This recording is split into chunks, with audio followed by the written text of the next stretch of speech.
I wanted to talk about a mistake that women in both the sperm donation industry, but also in the open, regular dating market do all the time. And I'm going to use two examples that I've heard of, traumatizing family growth stories that people usually do not share on Instagram. People like to share the highlights of their life on Instagram, but I think it's also really important to talk about the downsides or the problems and the mistakes you can make when growing your family to make the right choices. So one rather common but sad situation is a recipient who wanted to work with me before. She worked with me for a cycle.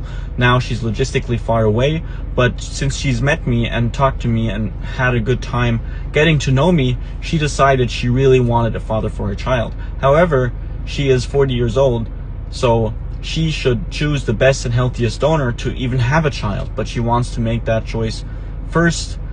She wants to put herself first, her convenience first. I see this happening all the time. It's kind of sad, and this is something that is hard to say for me because I don't want to offend anyone, but it's really the truth. You have to put your children and your family first, not your own convenience, if you want to do it right.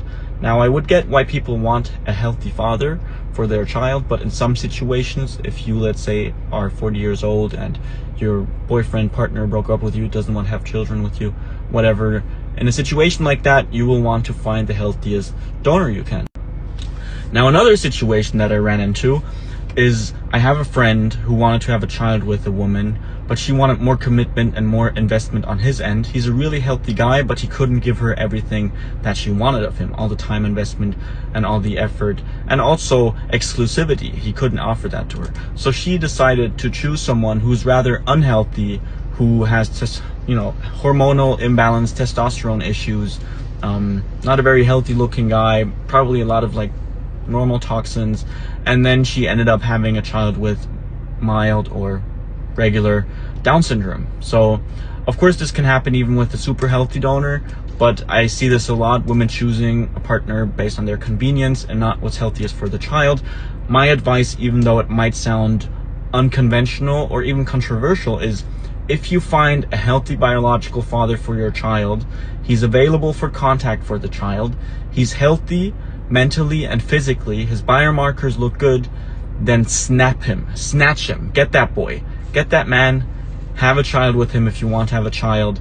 If he's mentally healthy, he will always be available for the child. If he's physically healthy, your child will be golden. It doesn't matter if he's a millionaire or if he's 6'5" tall or whatever. Those things don't really matter, because if your child is healthy, and I like to call it organic, your child is golden. Your child can achieve anything. Your child can become the president of the United States. Your child can become a millionaire itself. Everything is possible.